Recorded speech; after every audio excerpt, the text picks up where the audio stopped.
So this is the last method of graphing that we're going to talk about, and it's 8.b, which is I can graph a linear function using the slope and a point. Okay, so graphing lines with a point and the slope. The first thing you want to do is plot the point. Then you're going to use the slope to plot the second point. How we do that is, if your slope is positive, generally we write our slope in fraction form. If your slope is positive, you're going to go up the number of units in the numerator and right the number of units in the denominator. If your slope is negative, instead of going up, what you're going to do is you're going to go down and then to the right. And remember, you always go from the point you plotted, okay? And then we're going to sketch the line. So when we look at the first examples down here, if I'm given this point and this slope, I'm going to plot 3, 4.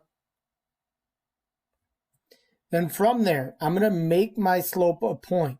So I'm going to say that this is the same as 4 over 1. And my journey from the plotted point is going to be up 4, right 1. Okay. So I go to my point. Up 4, 1, 2, 3, 4, right 1. Once I have my second point,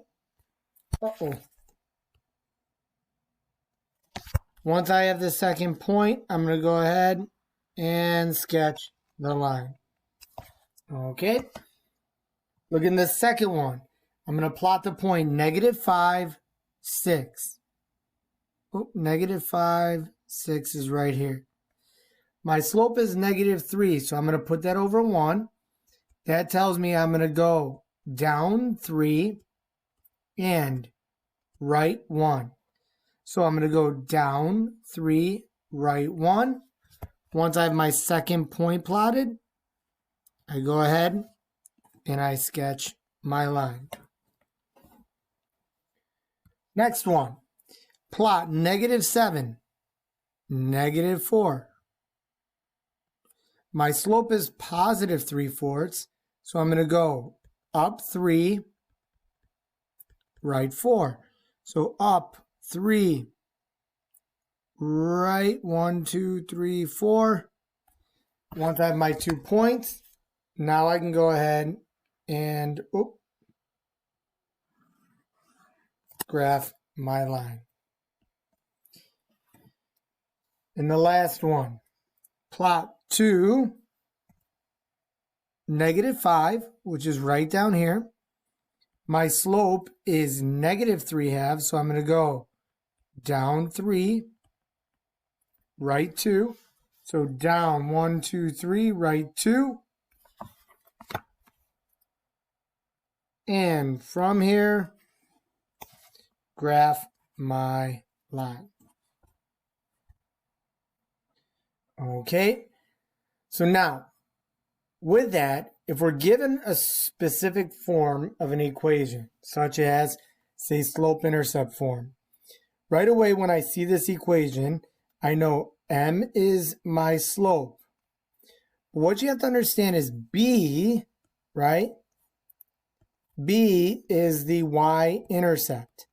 But that gives me my point, and that point would be 0, whatever b is. If I'm given point slope form, you guys need to know,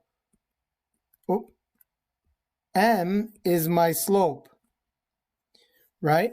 Now, in the textbook, they will tell you, right, the point you get, the point will exist at x1, y1. But we want to think, when we do this, we want to think the opposite of x1, comma y1, or negative opposite of y1, sorry.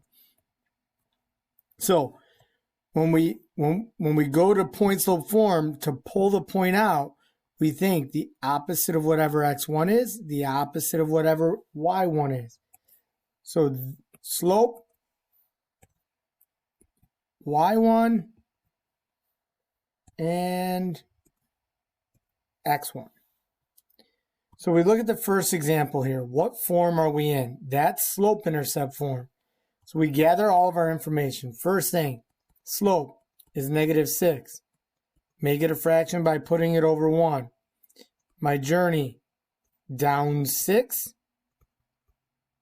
right 1. B is 7.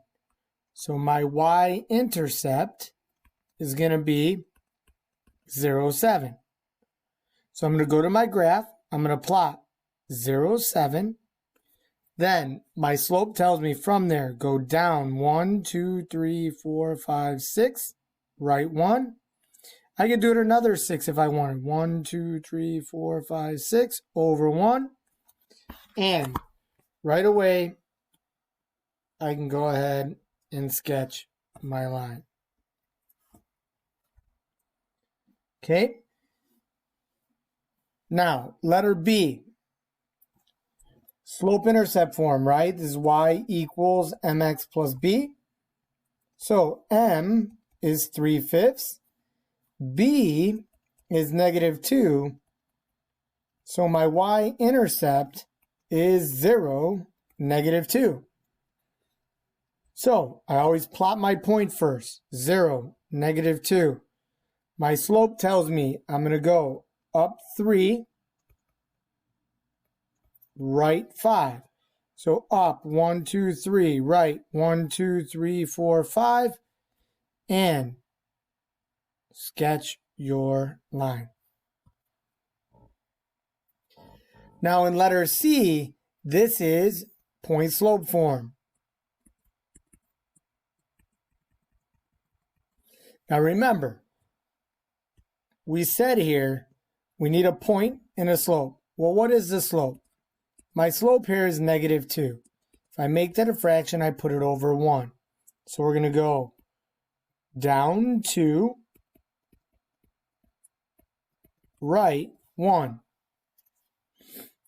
Now, my point, I want to think, if x1 is -7, the opposite of -7 is +7.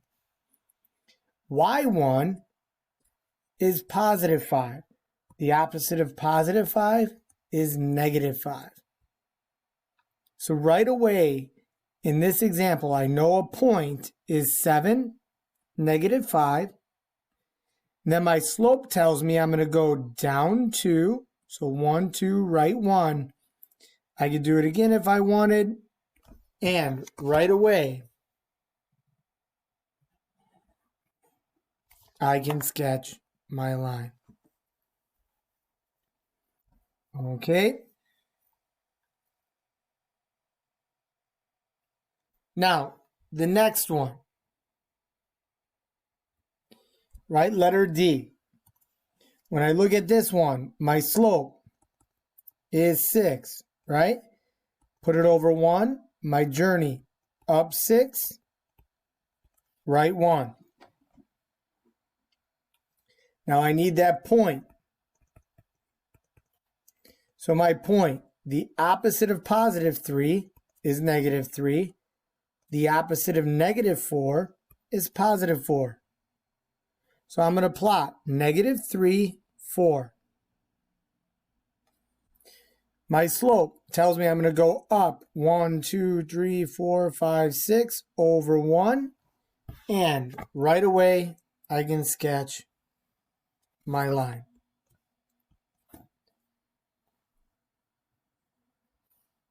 And now, example E.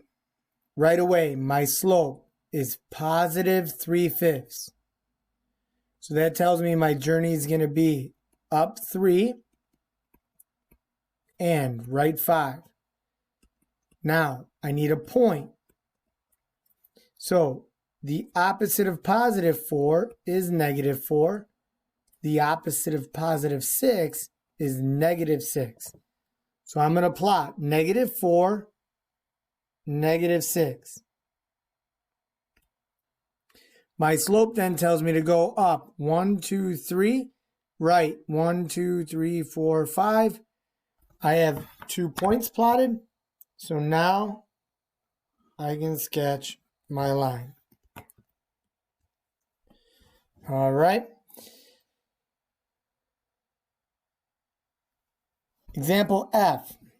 Right away, I'm going to go a little faster here. My slope is negative 1/4. Therefore, I'm going to go down 1, right 4. My point, the opposite of negative 4 is 4. The opposite of negative 5 is 5. So I'm going to plot 4, 5. Then down 1, right, 1, 2, 3, 4. And I'm going to sketch my line.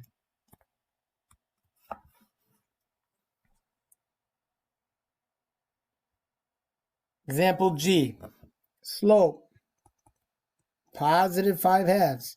So, up 5, right 2. Ordered pair or point, opposite of 3 is negative 3, opposite of 8, negative 8. Negative 3, negative 8. Now I go up 1, 2, 3, 4, 5, right 2, and I'm going to go ahead and sketch my line.